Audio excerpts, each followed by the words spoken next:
Hello les amis and welcome back to my channel. Aujourd'hui on se retrouve pour une nouvelle vidéo. C'est une vidéo qui est très attendue sur ma chaîne. C'est Montréal, avantages et inconvénients. Je pense que beaucoup l'attendent, surtout ceux qui me suivent sur Insta.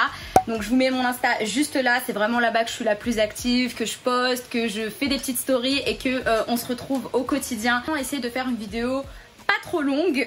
Je dis ça mais j'espère que ça va pas être trop long. En plus je suis en train de crever mais grave parce qu'il fait super chaud. Pour ma petite histoire, c'est que j'ai fait mes études à Montréal. Donc j'ai fait d'abord un premier stage de 6 mois et ensuite j'ai fait une maîtrise de 2 ans et demi à l'université de Montréal. Donc je me suis bien intégrée, j'ai quand même passé pas mal de temps là-bas, j'ai pu faire des activités et donc je pense que c'est intéressant pour moi de revenir et de pouvoir éclairer certaines personnes. Dans la vidéo, c'est vraiment mon avis personnel, ça n'engage que moi.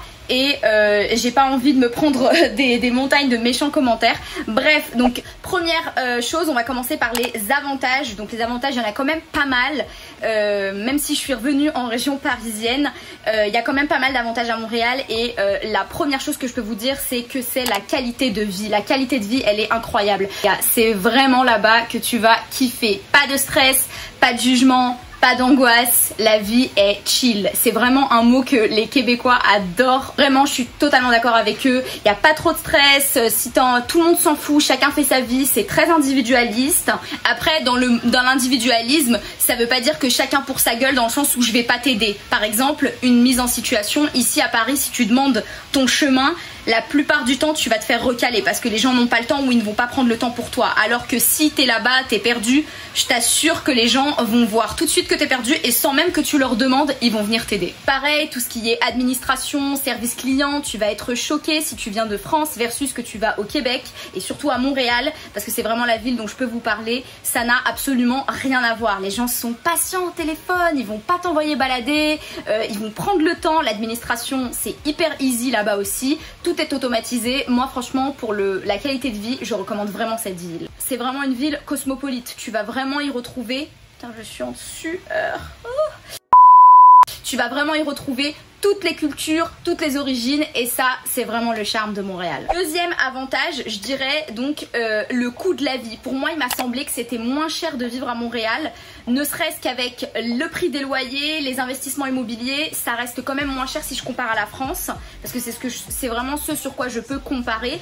Tu peux vite trouver un appartement, c'est très easy, c'est très facile, en 2-3 jours tu peux trouver un appartement, une coloc, donc ça c'est vraiment quelque chose que j'ai trouvé super cool. Donc si t'es étudiant c'est vachement bien, mais même si t'es une famille, je pense que tu peux quand même trouver des prix beaucoup plus abordables qu'en France. Si je compare à Paris, mais de ce que j'ai pu quand même regarder par rapport à mes amis et aux autres vidéos que j'ai pu visionner, c'est que comparé à Vancouver et à Toronto, Montréal reste beaucoup plus accessible en termes d'immobilier. Quand je parle du coût de la vie, je parle aussi du pouvoir d'achat. En fait, j'ai l'impression que là-bas, avec même le salaire minimum, t'as quand même l'impression de pouvoir faire plus de choses que quand tu as un salaire minimum en France. Tu vas pouvoir faire les courses plus facilement. En fait, j'ai l'impression que tu vas quand même avoir le choix de dépenser un peu plus que à Paris. Le troisième point que j'aimerais bien énumérer, c'est les opportunités de job. Ça va être beaucoup plus facile de trouver du boulot là-bas parce que on va pas regarder réellement tous tes diplômes. On va vraiment regarder ton background, qu'est-ce que tu sais faire, qu'est-ce que tu vas ramener en plus à l'entreprise et donc c'est beaucoup moins élitiste qu'en France et moi ça j'ai vraiment aimé. On va vraiment s'intéresser au candidat et au potentiel du candidat, on va lui donner une chance et donc ça je trouve que c'est quand même un des avantages qu'offre Montréal ou le Canada en général. Le quatrième point, l'accès en métro, c'est hyper facile. T'as pas besoin de faire 3 heures de RER et de machin et de trucs. Enfin bref, t'es pas du tout dans le délire de la région parisienne. Quand t'habites à Montréal, tout est facile en accès métro, bus. C'est hyper facile de se repérer sur Montréal. C'est une petite ville et donc c'est très easy de rejoindre un point A à un point B.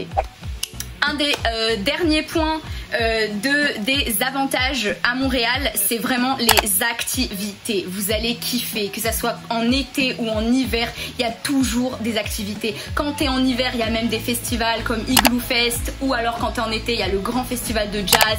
C'est vraiment une ville qui ne dort jamais. Il y a toujours des activités. Tu peux aller faire du ski, tu peux aller faire des chalets, tu peux aller même louer des chalets l'été, ça se fait. Et en plus de ça, t'as quand même le sud américain qui est es pas loin, donc tu peux aller te faire des vacances, tu peux aller découvrir l'Amérique latine.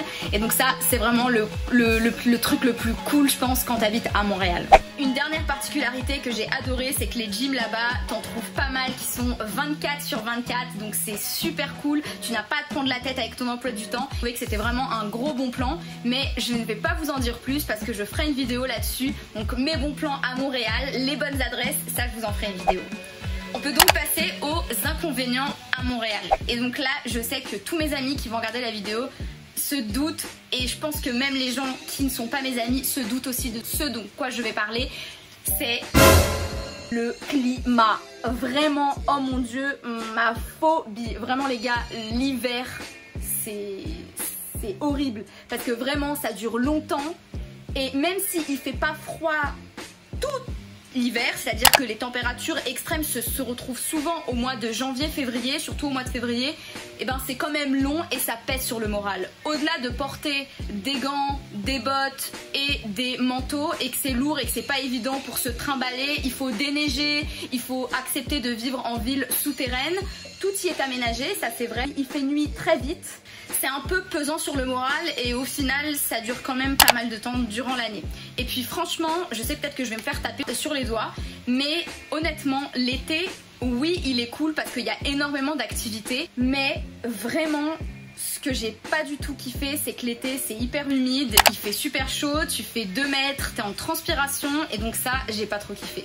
Le deuxième point des inconvénients à Montréal, c'est le système de santé. Ouais les gars, franchement je trouve que c'est pas optimal, mais comme je viens de France, je pense que j'ai goûté au système de santé de la France qui est un peu trop bon je pense, et donc du coup je sais pas si ça vaut le coup de le comparer. Le système de France il est trop bon.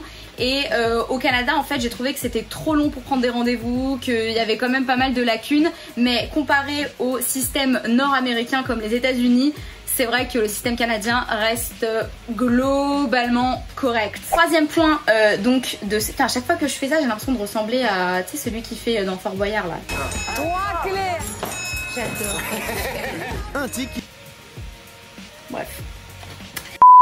Le troisième point que j'aimerais énumérer dans cette vidéo, donc c'est les taxes. Au Québec t'es vachement taxé et donc là t'as 15% en fait sur tous les prix que tu dois rajouter. Donc en caisse, surprise, quand tu vois ta petite paire à 50$, et ben c'est pas 50$ que tu vas payer parce que oui les prix ne sont pas affichés avec les taxes. Donc c'est à toi de faire le calcul.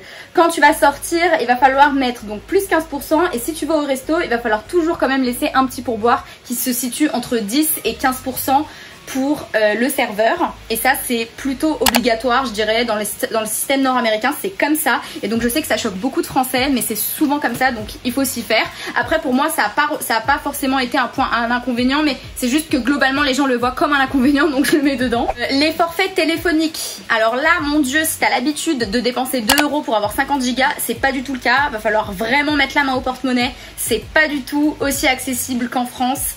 Et honnêtement je pense qu'ils sont en train de faire peu à peu des efforts. Je ne vais pas faire de promo ou faire de partenariat ou de sponsor, mais le forfait illimité donc de chez Rogers. Après comme je suis plus depuis 8 mois maintenant, je pense qu'il y a d'autres efforts qui ont dû être faits, mais peut-être que je ne suis pas au courant. Mais en tout cas, globalement, les forfaits téléphoniques à Montréal et au Québec sont généralement connus pour être très chers.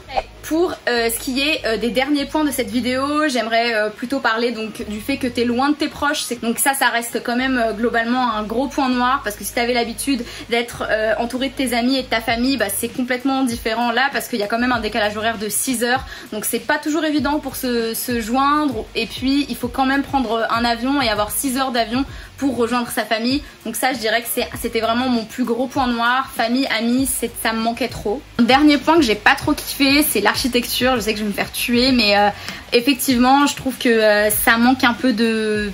Ça a du charme dans certains quartiers, c'est vrai, j'aime beaucoup, ça me manque beaucoup, les petits apparts, le plateau, parce que j'ai été vivre au plateau pendant 1 mois, et c'est vrai que même si c'est un quartier français, c'est vrai que j'aimais bien quand même, mais en termes d'archi, bah il n'y a pas grand chose, et c'est vrai que pour faire mes photos je me remettais tout le temps au Vieux-Port, mais bon ça je pense que c'est vraiment accessoire pour vous. Les gens là-bas travaillent 100%, c'est des hustlers, donc ça veut dire que c'est des gens qui travaillent, qui sont entreprenants, qui bossent, et je je pense que tu rentres vite dans une routine métro, boulot, dodo. Après ça peut être partout pareil, mais je trouve qu'en Amérique du Nord ils chillent moins sur les terrasses comme nous on a l'habitude, l'afterwork, l'apéro, etc.